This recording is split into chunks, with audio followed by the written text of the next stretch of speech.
What is up, guys, and welcome to the Meeple Minded Podcast, the podcast where we talk all things tabletop gaming.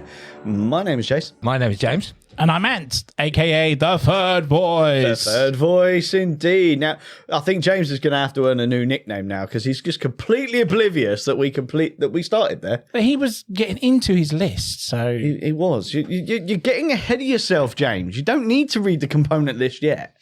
Or is that just all part of psyching up for it? It's all part of, I have done zero prep work for this episode. So it's like, what's in this box? You never do any prep work, James. You're always on the... Well, actually, no, I can't even say that with a straight face. On the ball. On the ball. Never. That's why it's because Ant's out of my eye line, so I can't see him drumming to the intro. Well, I did, though. I always do. I know you did, but you're out of my eye line, so I can't see you. In fairness, when you weren't here, to make me feel better, he was doing that. Oh, was you really? He was genuinely doing that. And today, my sort of choice, or you were doing your drumming, and so I got the old Joker. The old Joker dancing going on, the Joaquin Phoenix. Which apparently he improvised, wasn't it? It doesn't surprise me. He seems like a bit of a nutter to me. He does. That's definitely the first time I've done that bit. I didn't edit out anything there. But yes, there you go. How are you doing this week, guys? All good? All good. Can't believe it. 2 minutes in, I'm only just asking you how it's been. I mean, granted, it's only been, 2 nights since I last saw you, but... That's it, so... We've been playing some games. We have. Again, We have. Pointless talking about them, because we're about to talk about it in, I guess about 2 minutes' time. Something like that. So there you go. Spoiler alert. We've been playing Star Tycoons. We have. But other than that, how's work been? No, let's not go there. Okay, let's not go there. Let's not go there for me anyway. James, I know that your work week has been particularly fruitful. It has. I have been promoted. And in other news, Asda goes into bankruptcy. Yeah. Well, congratulations, James. Congrats. Congratulations. Thank you. Which means you'll get to be earning more money. Yes. Yes, that's good. More hours. Yeah, more hours, more money. Yeah, but you're still going to have time to game, right? Yeah. Yep. Yeah. Good. So more money, more time to game. Yep. Means you're going to buy more games, right? That's how it works, right? You get a pay how it works, but I think we still need to get the car situation done first, right? Yeah, transport is... And then there's no excuse after that, Jason, once the car's done. It's true. The games will be rolling in, mate. But he's just admitted he's going to be working more hours, which means he's going to have less time to actually drive anywhere, and he only lives 2 minutes from work. So he doesn't really need a motorised vehicle. Oh, we do, for when it's like it currently is outside. Get a pedal car. There's so many of those around. Yeah, get a pedal car. Flintstone it. That'd be even better, wouldn't it? Pedal car. I have enough problems with certain pedal-powered vehicles on the road in my job at the moment. But yes, a pedal car has every right to be on the road, James, because at least it's a car. And it's eco-friendly. Which means you keep all the eco-warrior, people-y type deals. They're happy. You'll never get to where you need to go, but they'll be happy. Can you imagine hitting one of the potholes around here in a pedal car? Oh. There'd be wheels flying off and everything. It'd be great. It would be great. So, Anthony, you've had a particularly bad week at work. Just work. It's too busy for me. I don't like it. I want summer over and done with and go back to normality. Fancy working in an airport, and it being busy. I mean, what? I know. Why, man? I know. For anyone in the Gatwick area who's going on their well-earned summer holidays, I know. How dare you? How dare you? You still pay my bill. It still pays my bills, but I don't like doing it. But it pays for games as well. Why can't these people go down to Shoreham Airport or something and just Shoreham of all the airports, Shoreham, pedal cars and Shoreham Airport, James. I don't know. You might just about get a pedal aeroplane from Shoreham Airport. They have international flights, sort of. I don't think you ever make it, but I'm sure they have something. They have a terminal. I don't know who uses it, but they have a terminal. It's all little puddle jumpers to the Isle of Wight and Yeah. maybe the north coast of France. Exactly. Who wants to go anywhere further than that? I mean, even going to France is a bit... Yeah. We're allowed to say it. We're British. British and French don't get on. but we're friends. It's like neighbours, isn't it? You don't actually like your neighbour, but we're friends. Until we start throwing stuff over the fence, obviously. It's just part of being neighbourly, isn't it? Exactly. Okay, well, I think we've done enough bantery stuff. Shall we talk about some games? Or more importantly, a game. A game. Okay, are you ready? Let's do this. Let's do it.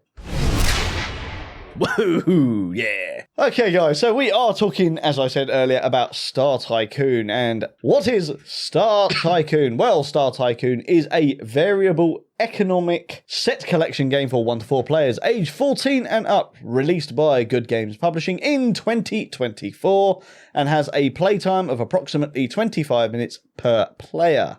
In Star Tycoon, players will take on the role of an interstellar business mogul with the goal of outperforming and maybe even attempting to stifle their business rivals before the end of the game. Each player gains victory points by claiming sets of planets and developing them with production facilities and other buildings, scoring even more points if you fulfill various public and personal objectives revealed along the way. The spin to this game, though, is the ever-changing, plan-destroying, fluctuating galactic exchange market that reacts to the supply and demand of the players around the table. That's a rough idea of the game. James, why don't you tell us what comes in the box when the good people buy Star Tycoon? Okay, Jason. Contained within the box is 1 galactic market board, 5 trade markers, 1 round marker, 1 helper token, 1 first player marker, 3 bonus points tiles, various tokens that represent the various resources you will be trading, 32 energy credits and 27 each of the other types, 36 each of the planets and 3 tiers of development cards, 6 partnership and 6 homeworld cards, 12 company cards, 20 event cards, 6 Omniforge cards, 6 reference cards, and 6 bank loan cards. Okay, so Anthony, seeing as though Master James has had his first say on the podcast here, we're going to come to you first as we start to talk about the theme and, more importantly, the appearance of the game as a whole. Is it something that you like? Is it something that comes across nicely to you? Does it capture the theme with its visuals? Well, it's sci-fi, so that's right up my alley to start with. But I remember when we were with Kim at the time, who was showing us it on the demo table. And to me, personally, it looked very intimidating. Like, I don't know if this is the sort of game I'm going to like. It looked very heavy for what it is, actually. Yeah. I think it's a very misleading looking game because the way you just described it made it look like this is an awful lot of a game. When you actually play it, it's quite simple. Yeah. In my opinion, but I'd be interested to hear what you guys say about that as well. Yeah, I mean, it's an economy game, isn't it, really? Yeah. That's where this is at its heart, I think. And economy games do tend to be a bit more bland, I would say, and tend to be a bit heavier. But yeah, I mean, obviously we'll talk a bit more when we actually talk about the gameplay. But yeah, I see where you're coming from on that. But yeah, theme-wise, I mean, I don't think any of us can really assimilate to the realism side of it because none of us here are like interstellar moguls of a company that, you know, operates in the universe. So as far as I'm aware, anyway. I mean, speak for yourself, guys.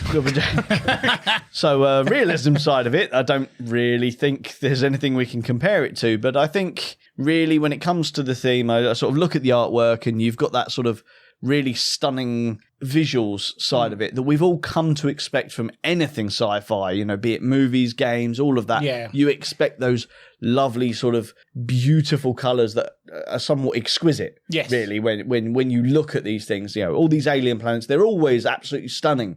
And then, of course, you look back at Earth and just be like, we're garbage. You know? Are we hot steaming garbage? No, well, I don't know if we're going to go there just yet. But yeah, we expect sci-fi games to look visually stunning, right? And I think visually, I would say the game does it. I would say this game does that.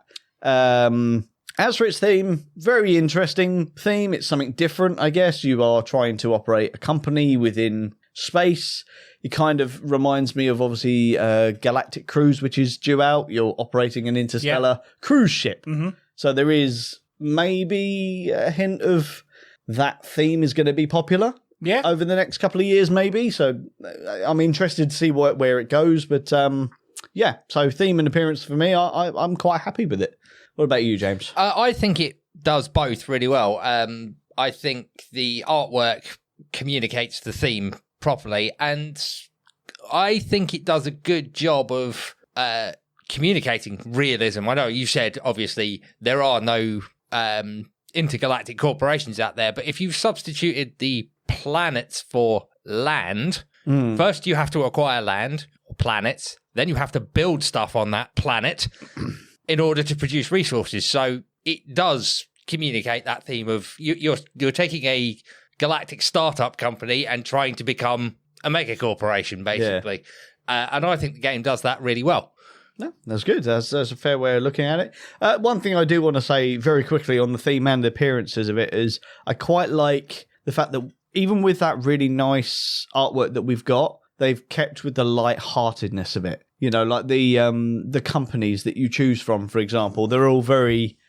They don't look like comedic, aren't they? Yeah, they don't come off as like a greedy corporation or anything like that at all. I mean, Yeah. like with something like Furnace back in the day, you've got like this nice side, but then you flip the card and it's like it's horrible. You know, Yeah. it's eating up the world sort of side to it. Look at no, this is all just gorgeous looking buildings, space stations, planets.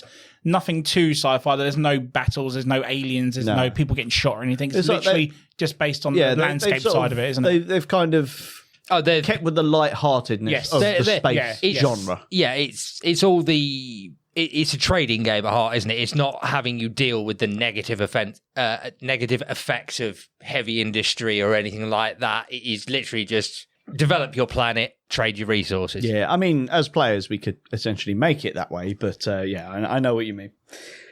So let's talk about the quality of the components here that we've got. So, guys, going over to you, what do you feel about the quality of the game? Now, obviously, I've now sleeved this game because we've been playing it a fair bit. There's a fair bit of shuffling involved in this game. In the setup, more talking about why there's no shuffling during the game in a minute. But during the setup, there's a lot of shuffling, so protect the cards. I've put them in some sleeves. But other than that, what are your opinions on the quality of the components within the game? Who wants to go first? I'll go first on this one. I think the components are actually really good. You've got a nice dual layer board for the galactic market and the round trackers on the bottom of that. Yep. Which is all nicely laid out. It's very easy to read and understand what's going on that board. You get the nice wooden tokens that go into those slots. Indeed, yeah. Which again are nice and simple, brightly coloured. The symbology on them clearly indicates what they do. Yep. You get a nice box insert. There is a nice insert, yeah. To keep everything organised, and there are quite a few tokens for all the different resources, so that's nice. And never actually paid much attention to the card stock before you sleeved it. Oh, and you call yourself a game reviewer, James. How dare you? The cards are fairly sturdy. Nice artwork to them. Yeah.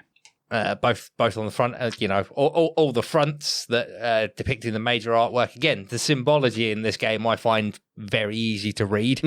And then you get the nice card back to them as well, and they're fairly sturdy. I think they'd stand up to a bit of punishment. Yeah, nice. What about you, Ant? What's your feelings on the component quality? No, I mean it's pretty much mimicking what James said, but to a degree, this is like a deck builder, if you will. So there are a lot of cards in this box. So let's take that into account.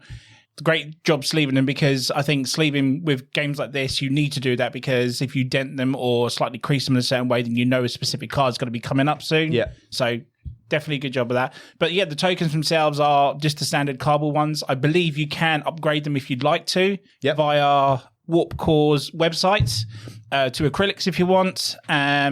If you really want to, like if you're worried that they're going to get dented or anything. But no, pretty standard box. And what James said with the galactic mat, these definitely need to be dual layered for the token you need to place into them. Yeah. With that moving around, and it's not easily to come off at all. So yeah, pretty standard for a core box. Yeah, nice. So there's no, other than the galactic market, there's no other boards within this game, is there? That's literally it. That's literally it. So when you're laying out the cards for the buying markets and stuff, that's all just done on the normal table. Yeah.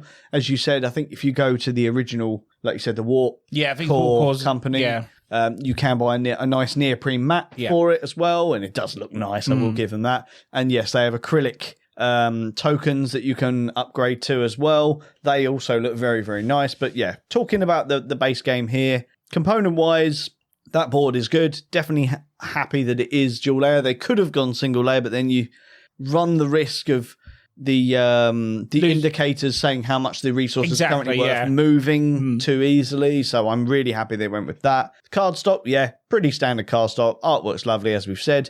There is a nice little plastic. Of course, I forgot about that. I'll call it a miniature, but it's of the first player token, isn't it? It's the first player token, and it's of the big hand holding the planet on the or the sun or whatever it is from the front cover. It's just quite nice. It's not needed. It could have easily been a token, but it is a miniature, which is nice. The box insert is lovely. It's got a lid on the tokens, which I always appreciate because it means they're going to be held in place. And everything is laid out nicely to section off the card. So quality-wise, I think it is very, very good. And I can't really fault anything in it, really. No. To my taste. So yeah, I'm happy with that. So we can move on to talk about the rules and the setup and all of that kind of stuff now. So I will quickly cover the setup because it's mainly been me setting this up. It's not hard to set up, but I have had to refer to the rules every time. I've not memorized it yet. But essentially, you put the market out, you put the designations for the cost of the resources. They go into their slots. They all go into the middle. That's pretty simple. You've got the round tracker, which goes in the thing down the bottom of that board. Then you've got the cards. You have to shuffle all of the different decks because there's a few different decks within this. I think there's 3 tier upgrades as well as a planets deck. So there's 4 decks that you've got to shuffle and then lay out. And the layout is put the deck down, reveal 3 cards. That's your purchasing pile. That is the setup. Event cards. There is also the event cards as well, which is another thing. That's another deck. It's about the same size deck as the other one, but you'll only ever use 3 in a game. Yeah. But there is an event deck. Yes, you are right, James. I had actually forgotten about that. Isn't there one with the certain, if you have so many of a shape or a... The objective tiles and yeah. stuff, there's a few cards of those as well, But it's a pretty simple setup. Takes about 5 minutes, I would say. It's not a long setup, so it's fine. Very well explained in the book. Let's put it that way. Step by step, nice and easy. Lots of illustrations. Let's talk about the rules. Have either of you guys actually sat down and read the rule book for this? I've never seen the rule book. You've not seen the rule both book. times you guys have been setting it up for me. So cool. That's fine. So again, I will cover that very, very quickly. The rules are easy enough to understand. It's a bit weird to start with, I guess, if you've not played an economy type game before. As soon as you wrap your head around that, really, really easy. But to give you a rough idea, each player gets 3 turns. And within each turn, you get to do 3 actions. And the game has 4 rounds. So the math says there's 12 turns within the game, which equates to about 36 actions throughout the game. So yeah, there you go. That is that's the rules. It's very, very simple to understand. Everything is explained step by step within the rulebook. And with regards to the gameplay side of it, you need to read the rules once, and I've not really had to return to what do we need to do and when. Yeah. It's very, very simple what you do. The little player aid helps fantastically as well. The player aid literally has everything a player can do. Exactly. Written on that card. It's perfect. There's one for every player as well, which I always appreciate. Yeah. That's a great little touch as well. So there you go. That's the rules. Let's talk about the gameplay. What we like, what we don't like. Over to you guys. I very much like the restriction of the 3 turns. Okay, and when we say 3 turns, we can multiply those same turns 3 times if you wanted to. Like if I wanted to buy 3 times, I could buy 3 times, for example. Within the certain limit of what we'll talk about in a second. Yeah. But again, you've got that opportunity, but you're still limited. Is what I love about it. Yeah. The negative, I'll go into it in a second. I'll wait till you guys have done your positives first. But there's one thing that aggravates the hell out of me in this game, but in a good way, not in a bad ways. But yeah, I love the choices you have, because it's not like you don't just have 3 choices. There are multiple choices that you can pick. And for some people, when we were playing the other night, it took them ages to try and figure out, what do I do? What do I do? When then some other players were like, right, I know what I'm doing. That's next. This is next. Then I'm going to do that. Yeah. So I like how it interacts differently with players. Yeah. But yeah, I mean, interested what you guys think of that as well. So, I mean, before I say what I want to think, I want to talk about a little bit about the actions that you can perform. So, the ultimate aim of how you're going to score points is you need to be buying planets and then populating those planets with buildings, which are the different tier things that you can purchase from the middle, and the planets are bought from the middle as well. So that's what we're referring to. And the actions you can do in the game, you've got purchase, which is what you're doing from that central display. Yep. That covers you for purchasing planets, purchasing one from one of the 3 tiers and stuff like that. What Ant was referring to with the limitations on that is you can only purchase from a full row. So on my turn, for example, my first action is to do a purchase. I purchase a planet. That doesn't get replenished until the end of my turn. That row is now no longer full, which means I am blocked from purchasing another planet, but I can perform the purchase action to purchase one of the tiers of buildings. So that's how that works. Then you've got the trade, which is where you're trading with the galactic market that James was talking about with the board. That's where you can buy and sell resources. Yeah. And as you buy and sell resources, if you're selling a resource, it devalues it somewhat. Yeah. So it moves down the tracker. If you're buying a resource, it increases its desirability and therefore becomes more expensive. So it has that adaptive market side. Yeah, so as an example to that, as I'm holding the galactic market, all the tokens start off in the 1-to-1 column. So either one money for one resource or one resource for one money. Yep. Let's say Jason buys a wheat, which is one of the resources. You would move the marker up. Now, because the demand has gone up, it costs 2 money for one wheat. Yeah. And the market will fluctuate every time someone does something on that row. It will either go up or down depending on whether they buy or sell. Indeed, yes. So that's really good. And the trade action is also quite good because you get to do 2 things within the galactic market. So you could buy one and sell another. But the trick being is you cannot buy/sell the same one. Yeah. So you flip the little icons that you're moving have arrows on one side and a red X on the other. So when you in the example I gave where Jason bought a wheat, it would flip over to the X. So on his second market action, I couldn't do the same thing. You couldn't do the same one. You'd have to do something different. Exactly. Which is another good thing because it's a reminder, isn't it? It is. That oh wait, that was done last turn, so I can't do it again. Yeah. Because if it was both the same either side, then you would lose track of what you've actually done. Yeah. So that is the trade action. The next action is the Omniforge. This is one of the cards you will be dealt with at the start of the game. And that has basically a production. It's a factory on your thing and it produces 2 resources of different types depending on which Omniforge you have. You can just do that to produce a couple of resources. You can this is one of the things I quite like. You can reserve a card from the central market. So there's a planet there that I really want. I can see that James, who's going next, is going to want that planet as well. I don't have the resources to pay for it right now. However, I will do next turn or the next round. So I'm going to reserve that card. I take it basically into my hand and I can hold it there until I can afford to pay for it. That's reserving a card. You can only ever reserve 1 card at a time. And you can only do it from a full row, same as purchasing. Yes, that is correct. Then you have the smuggle action. There is smuggling, the illicit businessmen within the game. There are certain cards which have like a smuggle action on them. That's what you do with the smuggle action. You can do it from the central display. You can do it from your own display. And you can also do it from your opponent's board. If you're doing it from an opponent's board, you have to pay them a coin for the privilege.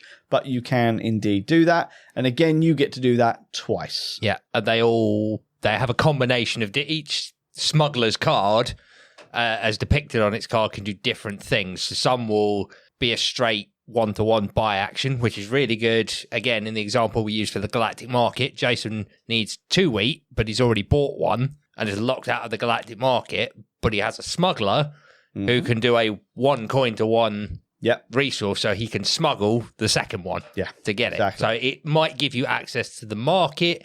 It might give you a better trade ratio. It might allow you to get rid of your illicit goods. They're very useful, the smugglers cards. I definitely take advantage of them. Yes. The last action in air quotes, that you can do is, of course, refreshing a full row, which is maybe some of the cards that you've got there on the board. They're no good to you, but you think maybe if I refresh that row, I get to draw 3 more cards. That's what that's about. It does cost you an action to do that. And the last thing you can do is take a free action, which is to take a loan. I am yet to see this in action because no one has ever required money that bad in this game that they've been forced to take out a loan. So they're the actions that you can do within the game. So now I've said that, I want to start talking about the pros that I have for this game. And James, obviously, feel free to chime in with some stuff as well as Ant, if there's anything else you think of. But yeah, for me, I've already mentioned it. I did say I like it. I love the mechanism of the constant field of play changes, which also make for a tough and sometimes agonizing decision. So what I mean by that is, of course, the board of cards and the galactic market. Everything's always changing. I might plan my turn. James, you sort of mentioned this just now, didn't you? Yeah. It was Ant. Ant mentioned this just now, where he's planned his turn. And I do that in my downtime. I will be planning my next turn. But the problem with this game is everything's always changing. And especially in those high player count games, I might start planning my turn as soon as I've had my turn. But if it's got to go through 3 people, that board has a 20% chance of having anything left on it from when it left my control. And that makes for a very challenging decision sometimes, especially if the person before you has just bought all the cards that you need. Suddenly I've got to do a whole new turn at the click of my fingers. Yeah. Right? I've got no time to react to that. There is a lot of, I would almost say, unintentional player interaction in this game. And what I mean by that is I'm not going out of my way to stop another player from doing something, but there's a high chance that I will just by taking my turn. Yeah. And I quite like that. I do like that. It represents the volatility of the real world markets. Yeah. But because I don't think there's any deliberate player interaction within the game installed in it, which means you find it very difficult to maybe hate draft. You could do it, but it's kind of to your own detriment. Yeah, it more is. Often than not. Like the game we played on Tuesday, there was a little bit of, I can see none of those cards particularly useful to me. And I think I might have done it to you with the planet deck. It's like possibly, yeah. None of those planets that I really need, and I've got a spare action where I don't know what to do with it, but I can see Jason's going next, and there's a planet there that he really needs, so I'm going to refresh the deck just to be spiteful. Yeah.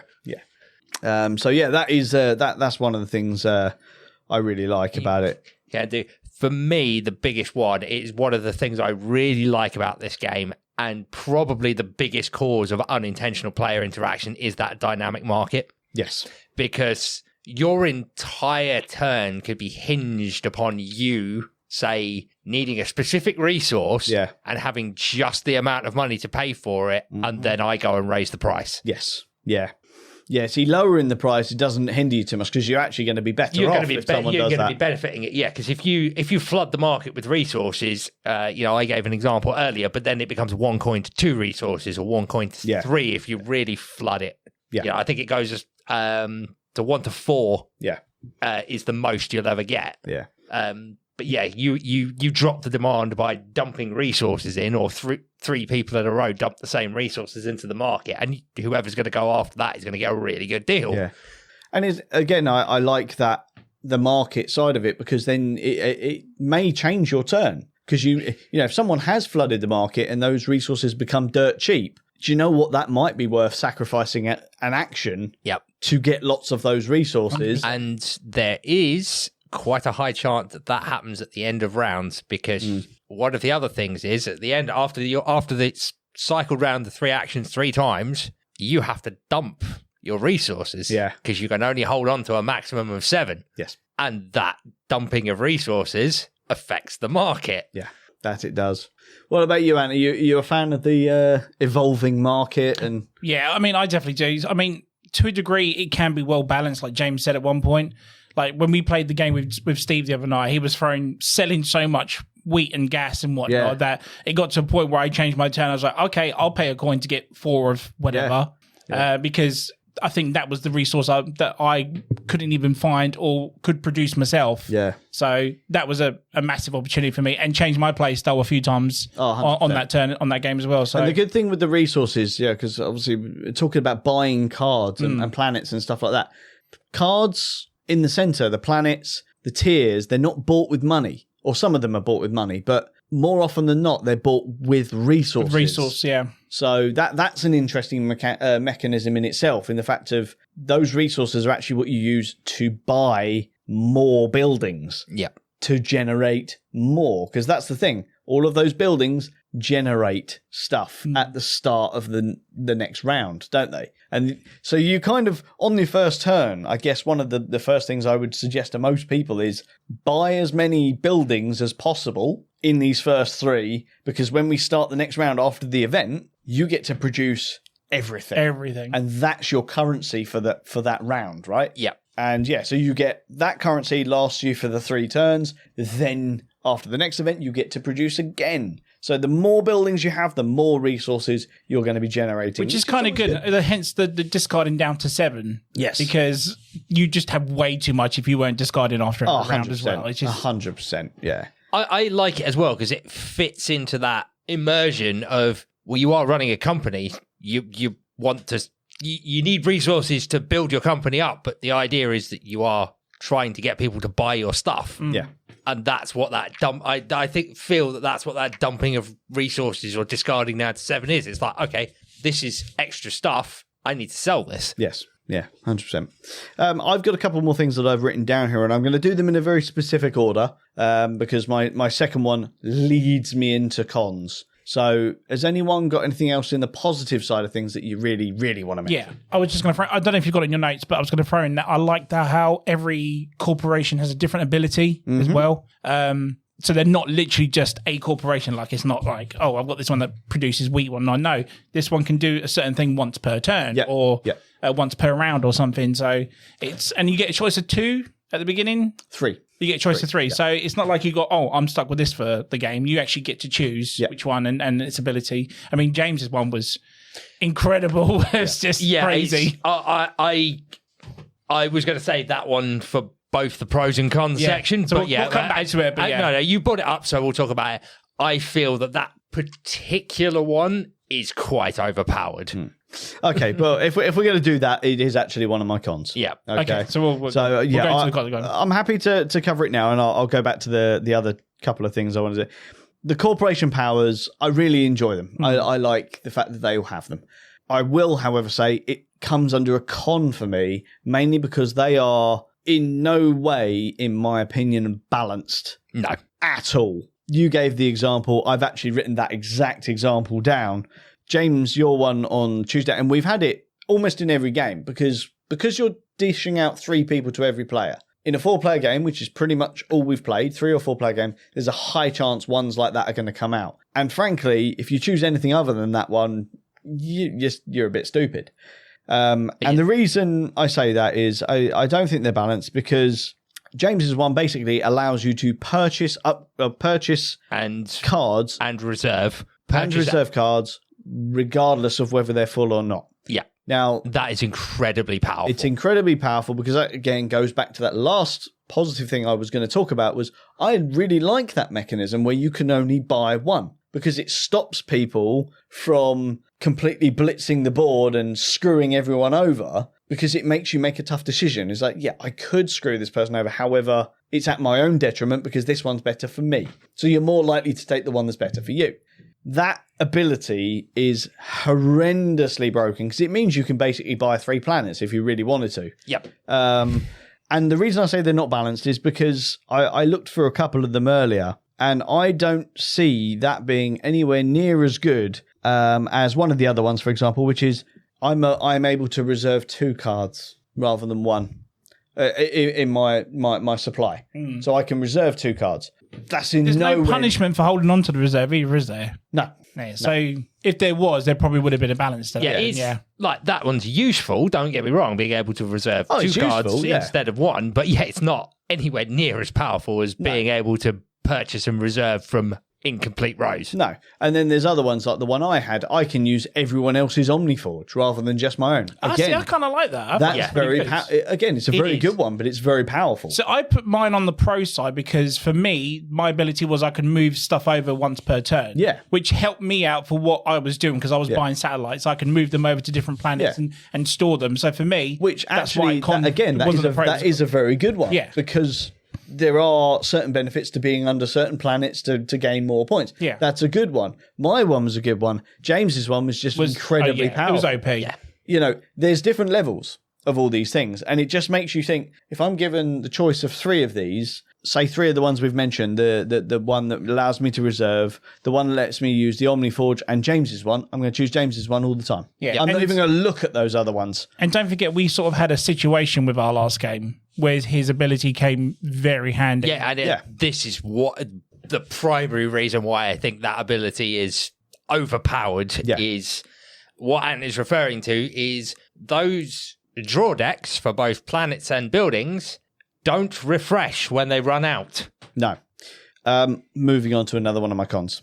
Is actually is one of those. So I am not a fan how nothing reshuffles back into there. So you can refresh. As soon as that deck runs out, it's gone. Doesn't come back. Yes, Steve. I think in a 2-player game, I don't think it's an issue. No. In a 3 and 4 player game, it's a big issue. I think we ran the decks down. as much as I hate them with a passion, for me going forward, a house rule will be in a 3 and 4 player game, once the deck runs out, it can be reused once. If you burn through it a second time, it's gone.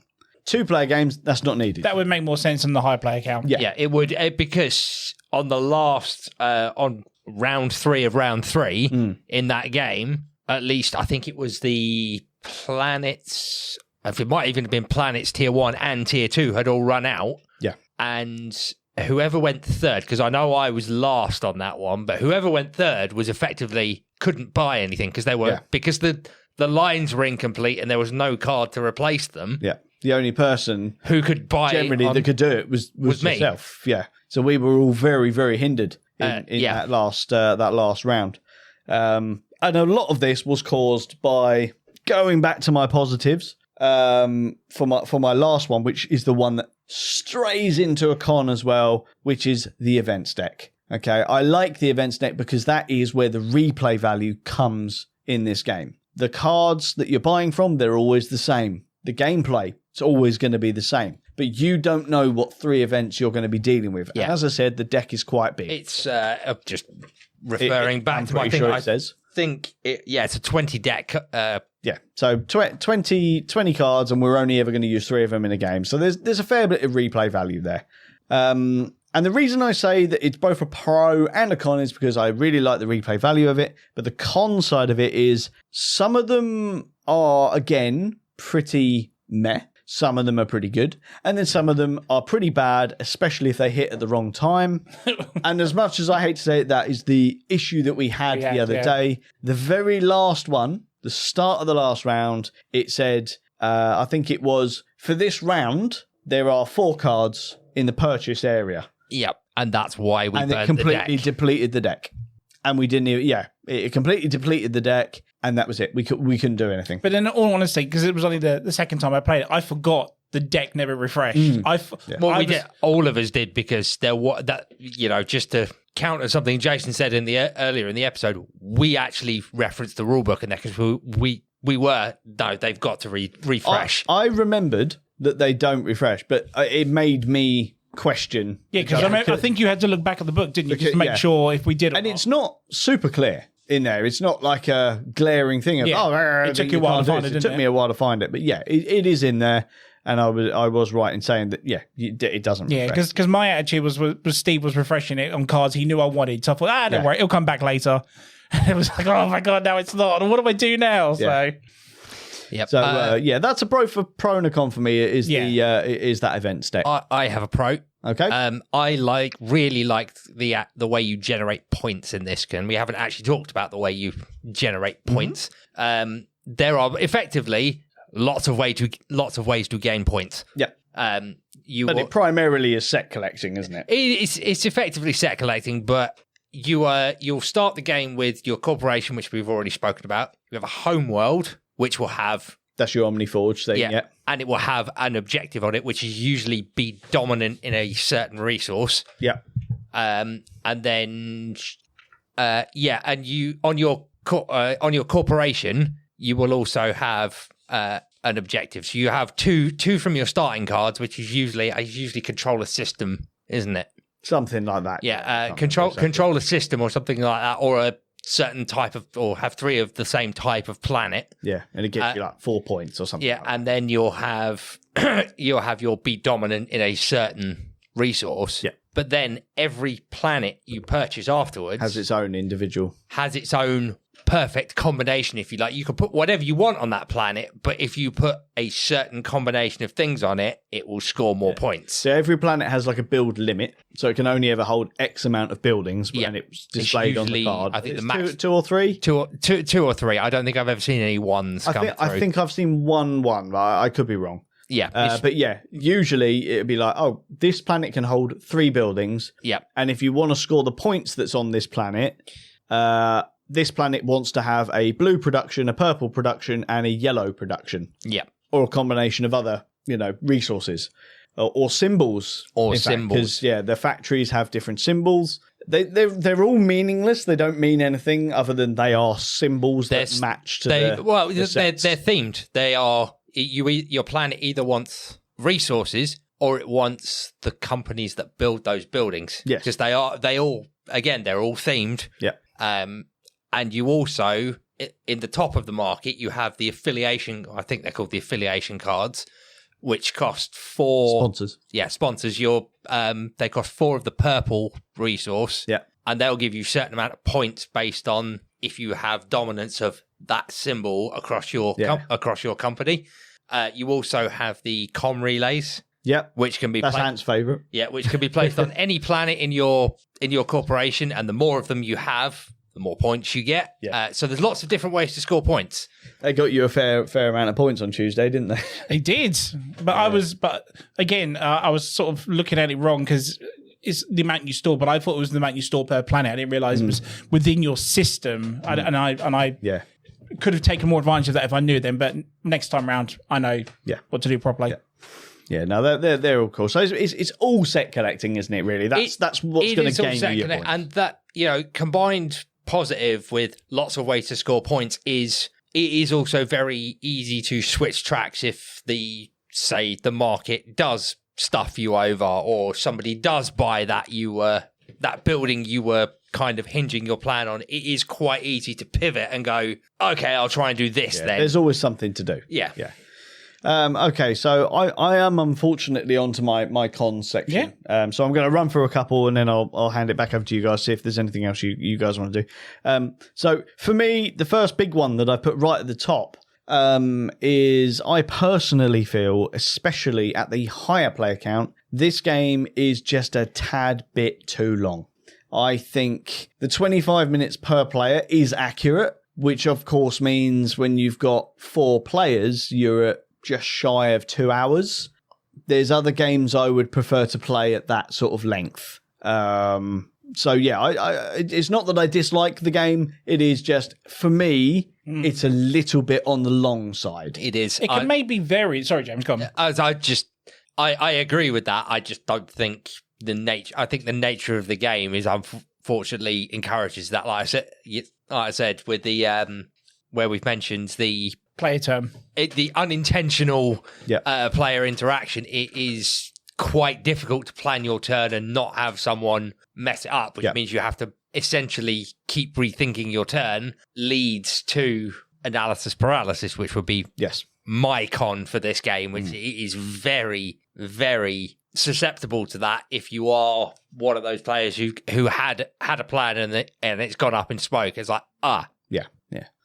And you wanted to say something about it? No, it's literally what James said. It's okay. I mean, because I'm that player that likes to get ready and do my turn on my turn, very much like you, Jason. But if the game is making me, or other players are making me, oh wait, now I have to really rethink my turn. I think that's the beauty of the design of the game. Yeah. So it can be the 25 minutes or not, or if the game doesn't change from other players changing, it might be less than that. So I think it's a balance of the both. Sometimes I would say the reason you're going to drag it out is that analysis paralysis thing. Yeah. Right? Yeah. And the problem is I like to, as you said, I like to plan my turn, but if I'm forced to make a decision snap, at the click of fingers, that's where it sometimes hits me a bit like a freight train, like a deer in a headlight sort of thing. I think for me, it was more the restriction of that last round we had with the event, like what we brought up. That was rather infuriating. Because then I had 3 rounds of like, look, I'm clearly not going to be able to buy anything. So right, so let's just start trying to find ways to produce money and make money. So that's all I did for my 3 turns. Hence why they were quicker, because I was restricted. If I wasn't, it probably would have been a much longer game. This is a very minor mini con for me, but considering we are trying to build corporations, the fact that money is worth nothing at the end. Yeah, I found that a bit odd when you read that out. I was like, I was actually going to question whether we were doing this correctly, because I would say it's a con for me that, like you said, money is worthless, but when you have to dump those resources at the end of your 3 turns, it affects the market, but you don't get anything for them. Yeah. So it's like it drops the price of those resources because all of those resources are being bought, yet you don't see anything for it. Yeah.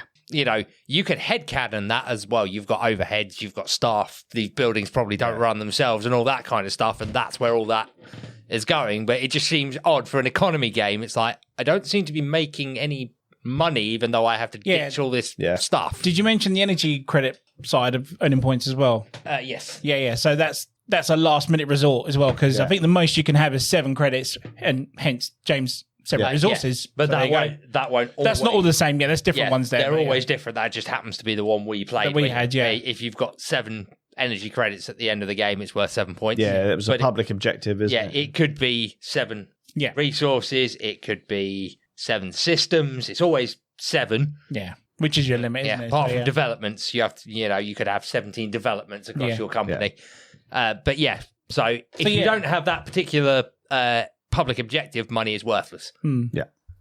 Okay, so next one for me, we've already talked about, which is, of course, the downtime being totally useless because what I've planned is then thrown out the window. I both like and dislike that, so that's in both categories for me. I don't put... Okay, so the 3 tiers of buildings that you can buy vary in price and what they do. The tier 1 things usually will produce 1 thing. The tier 2 stuff usually will produce 2 things or have a better effect of some sort. The tier 3 things is the con, because I do not think they're worth what you have to spend on them. So, again, for reference, the cost of buying them goes up depending on the tier. And tier 3 stuff is expensive. It costs you like 10 resources. Yeah, there's one handley on top of the box here, which costs 6 gas and 2 minerals. Yes. So, I mean, already you're talking about 8, which means you have to buy that, and you have to spend a lot of your produced resource at the start of a turn in order to get within that. those three And I'll be willing to bet, James, without knowing that card, what bonus does it get you? Does it produce 1 thing? It does produce 1 thing. What a shocker. And 5 points. And 5 points. So you're basically buying 5 points at the end of the game. There's a lot of those tier 1s and 2 cards that are worth 3 points apiece. And they're producing stuff throughout the game, and it's cost me 2 resources for them. Yeah. I do not think the to buy to gain ratio on those tier 3 cards is worth it. So if the points were higher, you'd think that's more of an achievement than... If it was a 10-point card, hell yeah, that's worth it. And it's worth me sacrificing that amount of, again, potential production to get it. It's also worth it. I think there's some on there that give you like an instant effect, which gains you something. Most of the tier, because those other scoring ones are in tier 2. The tier 1s don't. I don't think tier 1s have. Some of them might cost minus points. There are minus points in there, but they usually give you something really good as well. Yeah. They're usually the ones that give you illicit goods. Yeah. But the tier 2 point cards, developments give you points, are usually 5 resources, and this one is 5 different resources. Yeah.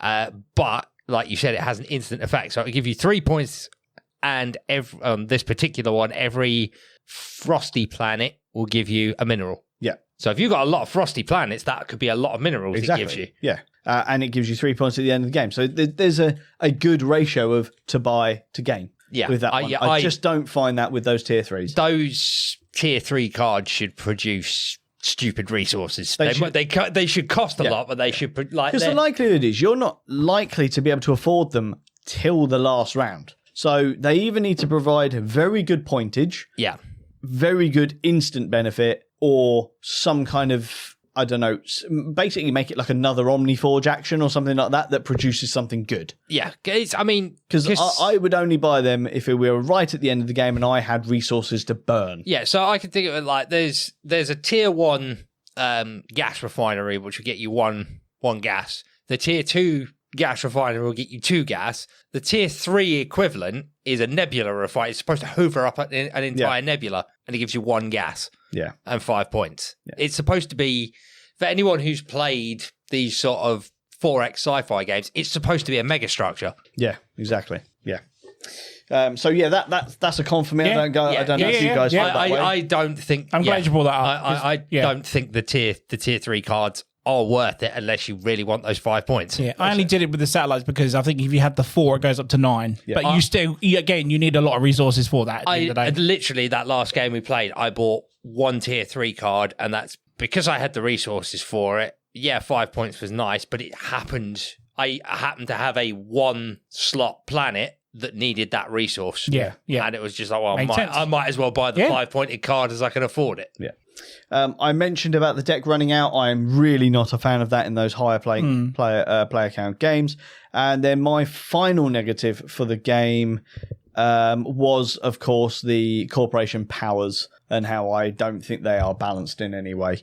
We've sort of covered most of my negatives as we've gone through talking about our positives. But you guys, have you got any particular cons that you didn't like about the game? I know, Ant, you said you had one that particularly infuriated you, or was the refresh part? Because again, it's like, I think if people don't know that this deck doesn't refresh back in, or you forget, you could just waste it all. And if you get to like round 3 or something, and you've got no cards, what are you going to do at the end of the game? Yeah, exactly. So that is an important one to remind people that this deck is not coming back. Yeah. Yeah, so, exactly. But also another one for me as a player, playing this one, I tend to forget quite a bit of the smuggle action. Yep. And I think at times people will forget that because I was so more concerned about getting us, because I had a planet that couldn't produce any wheat. That was the only thing I can do. So I was like, how do I start making wheat? And I completely forgot. I was more into the galactic market doing that than rather looking around and go, well, actually, James might be able to smuggle some wheat, or Steve might be able to do it, or James might be able to. I just totally negated it and completely forgot. Whereas James utilized it. Yeah. So I think at times it is.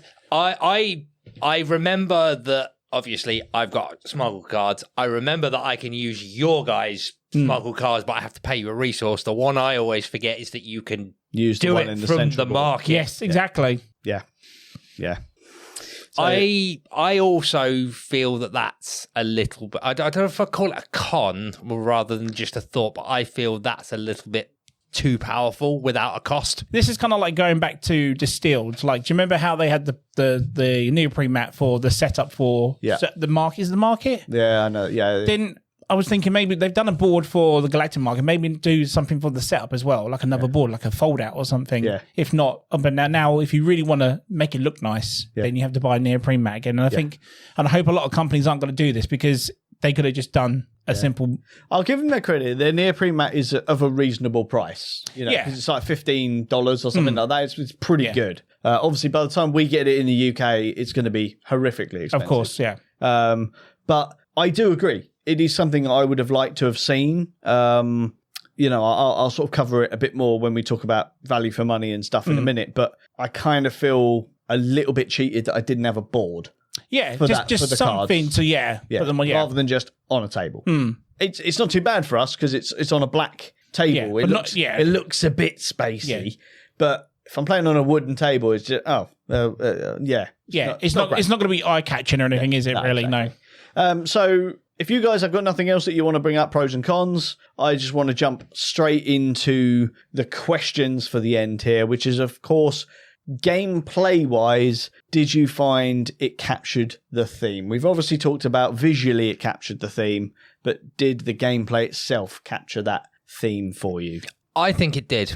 Yeah? Yeah, I very much feel like it says in the blurb, you've taken on it, you've formed a startup and you're trying to become a megacorp. And I feel the buying and trading and buying the planets, developing those planets, I think it captures the theme really well. Yeah, nice. What about you, Ant? Yeah, most definitely. I mean, for me, these sort of games are usually put in with a bidding system, which I'm glad they didn't put into this. This one, find your resources, earn your money, and earn that company, that building, or that planet, whatever it is. Yeah. Very nice, different take on it. Yeah.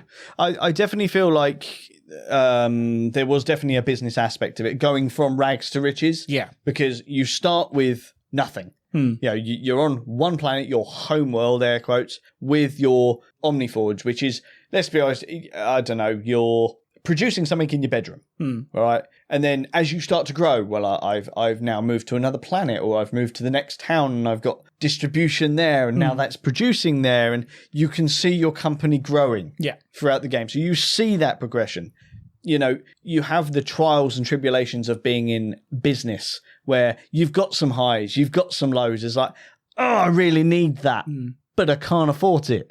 Maybe later, little and often. Yeah. You know, that's sort of that's where I got the theme from. Yeah, so I did feel like I was a businessman trying to make it in the big bad universe, and I also got the fun of trying to block other small businesses that are trying to take a slice of the pie that I'm going for. Yeah. So there is definitely that in the game, and I respect that, and I think it did somewhat capture that theme, albeit not a realistic theme. So, of course, the biggest question when it comes to games is they have to be fun and enjoyable. So, was the experience overall enjoyable for both of you? Yes. Yeah? Yes. Okay. Good. I'm with you as well. Yeah. Frustrating at times, annoying at times. But in a good way. In a good way. Yes. Not to a point where, this game's hot, steaming garbage. Just like, both times we played this, I really enjoyed it. I'm kind of gutted we played it. We stepped away from it for a while because we were all busy at the time. Then we've gone back to it. I really enjoy it. Yeah. I really do. I actually, like with a lot of these games, I come away from this going, I really enjoyed that, but I want a little bit more. Yeah. Literally what I was going to say next. Okay. That's an interesting one. It's like when you get a good worker placement, there's only 5 rounds. I want more rounds, goddammit. Yeah. But more rounds, maybe on my personal game taste as well. Like maybe when I say I come away feeling like I want a little bit more, like maybe a little bit more complexity to it, because it is a straight up set collector. Yeah. Like, I mean, I would say, yeah, because obviously we've mentioned a couple of times, this is an economy game, and they do tend to be a bit heavier. This is very much on the lighter end of an economy game. Like this is. But if you look at it for the first time, it looks heavy. Yeah, it does. Yeah. This is your intro into an economy game, isn't it? Really. Yeah. Set collecting, yeah, it's set collecting. It's not particularly tough. Economy games is not everyone's cup of tea. I get that, but this could be a nice stepping stone to sort of go, I've played it. I'm not sure if I want to continue down my. It's a nice stepping stone to the genre, isn't it? Yeah, I'm not sure if I want to continue across this bridge into the economy games, but I've tried it. yeah, I it's probably because of the theming of it, because I'm very much a sci-fi person. But yeah, it's sort of like, I feel this is a game, like I said, where it's like, I just want a little bit more out of it. Yeah. I'm glad we took our time away from it as well. I'm glad that we've gone back to it. I've really enjoyed my time playing it. It's probably going to be in my game bag for this weekend when I go to the game day. Yeah. But other than... And it should be, yeah. Yeah. Probably, just to add on to what I just said there as well, this potentially, in my opinion, could be a game, if done right, could benefit from an expansion or two. Okay. Yeah? Okay. Yeah. Okay. I can see that. To give that little itch that I have, like that little Just bit a little more bit to it, if it was done right, Yeah. Providing it... I mean, I would be happy to see an expansion for it. My one stipulation would be, if it makes the game any longer, I'm not interested. Because this game is already pushing my limits of game length. And the main reason, as a sort of... I will talk about it a bit more in my final thoughts, but yeah, it's already in the category of main event game of the night. is it going to be able to stand up against other main event games that we could play? So that would be my concern by adding in an expansion. If you're adding more time, it's going to reduce its likelihood of seeing the table for me. But before we get to that, value for money, replay value. I know you guys don't know how much this game is, and I guess at this time we should say that we did not have to pay for this copy. This was one of the ones that we were given by Good Games Publishing, and we're very, very grateful for that. Thank you very much.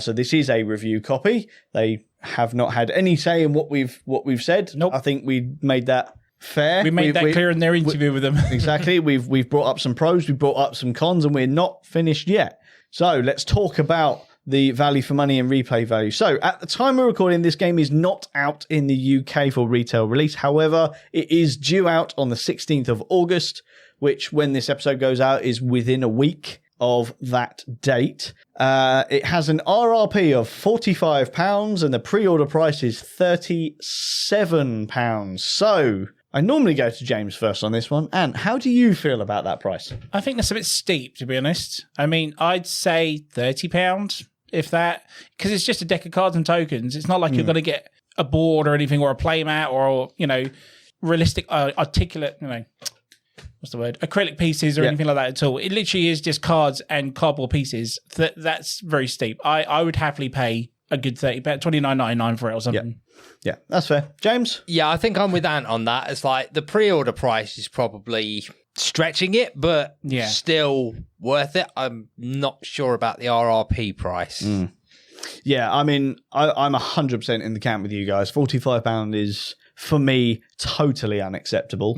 I'm actually going to disagree with you, James. I think £37 is unacceptable. I would top out at 30. Yeah, that's my between 25 to 30. Yeah, that's my top end on that. And the reason being is I am very torn with this because I really do enjoy this game and I would love to play it. Would I be happy paying that price? I'm really torn because the problem is, like, I think about other games in that price bracket, right? We talked about Draft and Write a couple of weeks ago. That is £27. That's £10 cheaper than this game. I play that game to death. I've got more than enough value out of that game. Am I going to do the same with this? I don't think I am.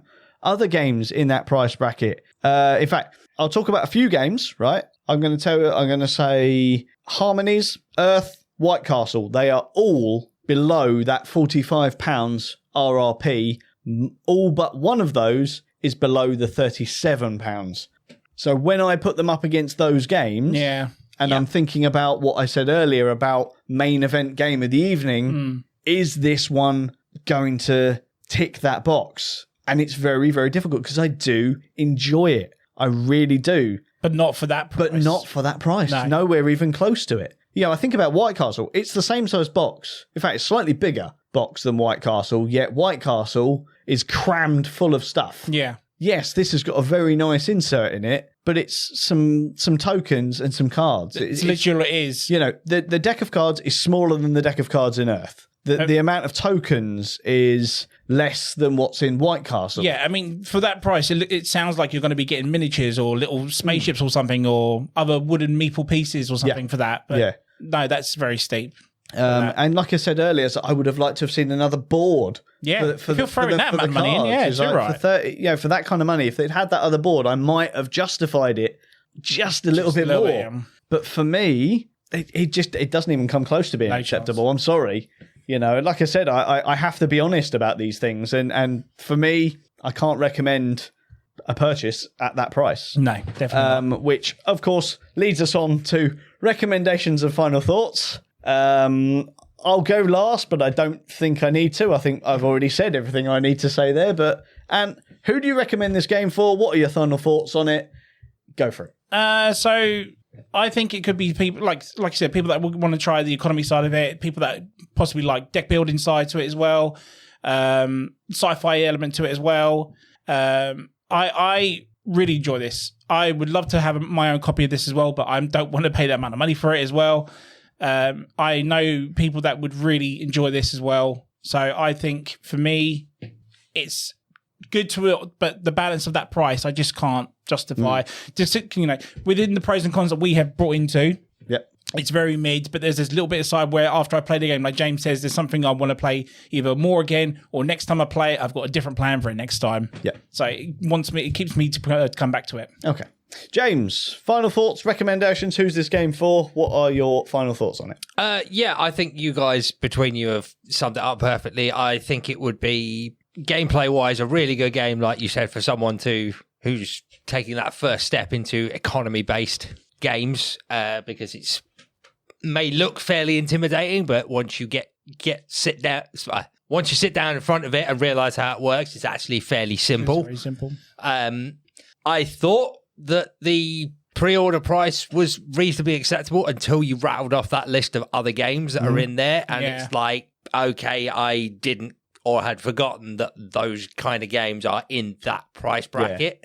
I mean, changes my opinion. I mean, in certain circumstances, I would say it's slightly unfair on me because Earth's RRP is, of course, higher than the 45. However, it is because it is now a year old. It's purchasable at that sort of price. White Castle has been out 6 months. I think. If that, so that has come down a bit. But Harmonies, it's coming out at the same time as this. Yeah, and it's cheaper. There's better quality components in it. Yeah, I mean, but there is an argument to be said. Like you said, you say it might be slightly unfair, but it might be new. But most people won't give it a pass just because those other games are a couple of years old. They'll literally look at box size and what you're getting in it and go, Yeah. Okay, so again, I didn't stick it in here because we haven't talked about the game enough, especially as we've not talked about components wise, but Terminus is also in the same price bracket, about £5 more expensive on the RRP than this game. Yeah. Again, I know it's Inside Up Games. I didn't want to give 3 examples of it, but £5 more for Terminus, which is a hot game. There's quite a bit in that box. I know we haven't talked about it, but there's a fair bit in there. I don't know anything about it, so I can't touch the partners. There's a hell of a game in there. Yeah. It's going to be a tough one. Yeah. It is a tough one. So I think I'm in line with Ant here. It's like gameplay-wise, absolutely recommend it, but at those prices, I can't recommend a buy. And it's a shame because they'll lose audiences on that could possibly have a good blast with this game. Yeah. If you're going to put that price on it, then sorry, you're failure. I think I'm in line with you guys. It's like if you can pick it up, if there is a retailer who is selling it below RRP around the £30 mark, it's worth a pickup. Definitely. But yeah, I think my maximum stretch for this, having played it, would be 35. Yeah. Okay. So, as I said, I've sort of already started my final thoughts, but there are other sides to this, right? Do I think there's value in here? There is an element of value in the gameplay, right? I have enjoyed it. I've enjoyed the plays. I've played this 6 times myself. I could play it more. The problem I have now at 6 plays, I think I've seen everything the game has to offer. I've seen most of the event deck. I'm now in the same ballpark as James. I'm looking around for what's new, what's going to keep me here. And at 6 plays, do I think that has got its play value from that price? I know I haven't paid for it, but I have to think about the price. I think it's just got its value because, like I said, in all of the plays, I've played 3 and 4 people, which means a lot of people have got value from this. So £37, it's probably just paid its value. Will most people have that? I don't think they will. So, as a recommendation, do I recommend you buy the game? If you like the theme, if you want to try the economy board games, and if you think you've got a group that will play this multiple times, then yes, I do recommend a purchase. If you don't have even one of those things, I cannot recommend a purchase at that price. Lower prices, yes. That price, no. So, yeah, don't anybody ever say that I'm not completely honest, even when I'm given games, because I genuinely can't recommend. I think the whole review's been fairly honest, mate, to be honest. Yes, yeah.